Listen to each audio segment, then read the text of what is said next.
24 नवंबर 2009 को केविंग के इतिहास में सबसे भयानक हादसा होता है।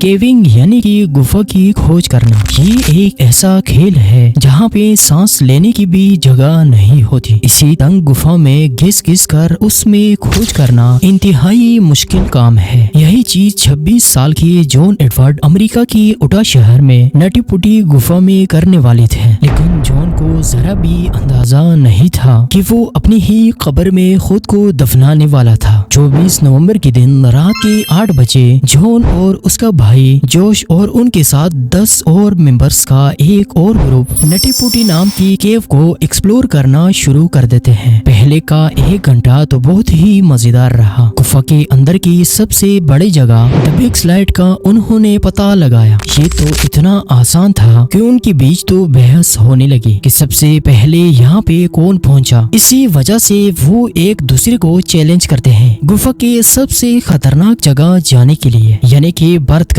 कनाल इतनी तंग जगह थी कि बहुत ही कम लोग वहाँ पे फिट हो पाते थे। सबसे आगे जॉन था, उसके पीछे उसका भाई जोश और ग्रुप के बाकी मेंबर्स थे। एक के बाद एक वो बर्थ कनाल में जाना शुरू कर देते हैं। थोड़ा आगे जाते ही गुफा 2 हिस्सों में डिवाइड हो जाती है और जॉन ज्यादा तेजी और जोश की वजह से लेफ्ट वाली गुफा में चला जाता है। हालांकि जॉन को नहीं पता था कि जिस गुफा में वो जा रहा है वो बर्थ कनाल नहीं बल्कि एक ऐसी जगह थी जहाँ पे इससे पहले कोई गया ही नहीं था। जैसे जैसे वो आगे बढ़ रहा था गुफा का साइज और भी छोटा हो रहा था। उसको अपने हाथ और पांव चलाने के लिए जगह ही नहीं मिल रही थी। जॉन को पता लग गया था कि वो बहुत ही बड़ी मुश्किल में फंस गया है। उसको जल्द से जल्द पीछे मुड़ने के लिए जगह चाहिए थी। आखिरकार वो कॉर्कस्क्रू नाम की जगह पे पहुंच जाता है जहाँ पे छोटे और फ्लेक्सिबल लोग ही पहुंच पाते हैं। हालांकि कुछ साल पहले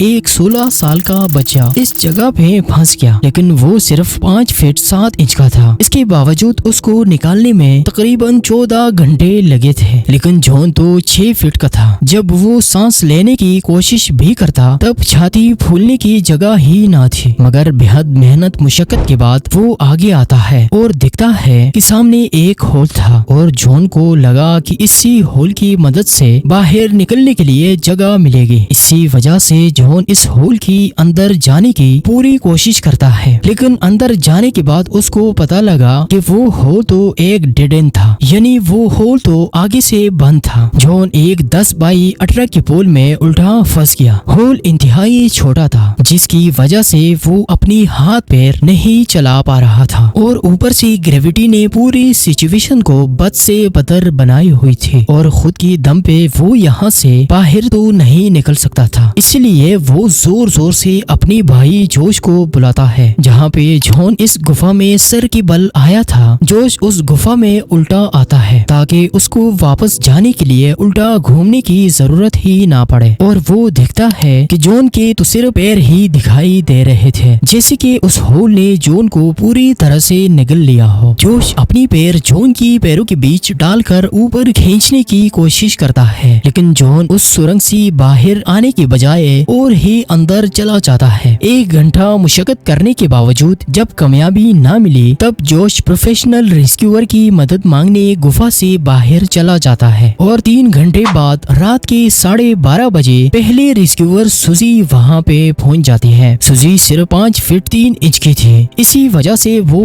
बहुत ही आसानी से जॉन के पास पहुँच गई। लेकिन सुजी ने जो सोचा था जॉन की सिचुएशन उससे भी बुरी थी। सुजी जॉन को दिलासा देने के लिए कहती है कि तुम जल्दी ही बाहर निकलोगे, तुम फिक्र मत करो। जवाब में जॉन बोलता है, हाय सुजी, आने के लिए थैंक यू, लेकिन मुझे जल्द से जल्द बाहर निकलना है। सुजी जॉन को निकालने के लिए अपनी पूरी जान झोंक देती है, लेकिन 2 घंटे मेहनत करने के बावजूद भी जब जॉन नहीं निकलता तब थकावट की वजह से सुजी को गुफा से बाहर जाना पड़ा। गुफा के बाहर जॉन की वाइफ और बेटी और उसके साथ 30 और रिस्क्यूअर भी पहुंच चुके थे और जॉन को बाहर निकालने के लिए अलग अलग आइडिया सोच रहे थे। आखिर में जॉन की पैरों पे रस्सी बांधकर उसको खींचने की बात पर सब राजी करते हैं। इसके बाद एक रिस्क्यूअर जॉन की पैरों में रस्सी बांधकर बाकी रिस्क्यूअर रस्सी खींचने की कोशिश करते हैं, लेकिन यहाँ पे एक बहुत बड़ी प्रॉब्लम थी। रस्सी जमीन को घिसने की बदौलत इतनी असरदार साबित नहीं हो रही थी, तो इसको सुलझाने का एक ही रास्ता था और वो था सुरंग में ड्रिल करके एक पुलिस सिस्टम बनाना। लेकिन यहाँ पर भी एक मुश्किल थी। ड्रिलिंग करने की मशीन को सुरंग के अंदर लाने में ही 1 घंटा लगता। इसके बाद ड्रिलिंग करके पुलिस सिस्टम बनाने में कई घंटे लग सकते थे और जॉन के पास ज्यादा टाइम नहीं था, क्योंकि जो रिस्क्यूअर जॉन को बचाने आए थे उनमें से एक डॉक्टर था और उस डॉक्टर का कहना था कि जॉन सर के बल होने की वजह से उसके शरीर का सारा खून उल्टा घूम के उसके सर और लंग्स में जा रहा था और हमारी बॉडी इस सूरत-ए-हाल के लिए नहीं बनी थी और अगर जॉन को जल्द से जल्द नहीं निकाला तो कार्डियक अरेस्ट की वजह से उसकी जान जा सकती थी। इसी वजह से रिस्क्यूअर बिना वक्त जाया किए बगैर जॉन को बाहर निकालने की कोशिश में लग जाते हैं। कुछ मिनट मुशक्कत करने के बाद रिस्क्यूअर जॉन को उतना ऊपर लाते हैं जहाँ से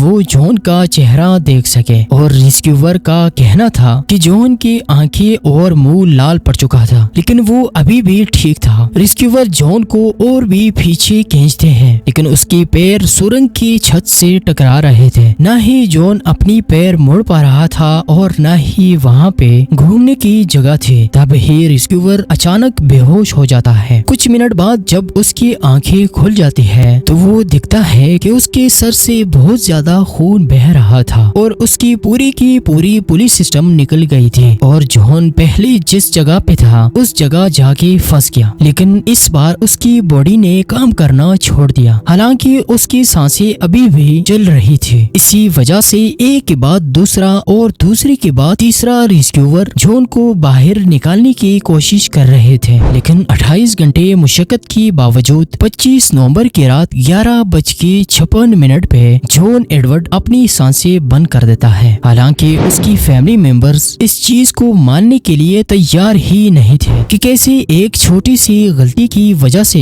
किसी की जान भी जा सकती है। इसी वजह से रिस्क्यूअर जॉन की बॉडी उसकी फैमिली को सौंपने के लिए बाहर लाने की कोशिश करते हैं, लेकिन जॉन की बॉडी इतनी बुरी तरीके से फंसी थी कि बिना उसकी बॉडी के 2 टुकड़े किए उसको सुरंग से बाहर नहीं निकाल सकते थे। इसी वजह से रिस्क्यूअर टीम तय करती है कि जॉन की डेथ बॉडी उस सुरंग से बाहर ना निकाली जाए और इस भयानक हादसे के बाद पूरी की पूरी नटी पुटी सुरंग को हमेशा के लिए बंद कर दिया गया, ताकि ऐसे हादसे फिर से कभी पेश ना आए और जॉन को हमेशा के लिए वही दफन कर दिया गया। तो दोस्तों, ये थी आज की हमारी वीडियो। अगर वीडियो पसंद आई हो तो वीडियो को लाइक करके चैनल को सब्सक्राइब करना ना भूलिएगा। तो मिलते हैं एक नई वीडियो के साथ, तब तक अल्लाह हाफिज।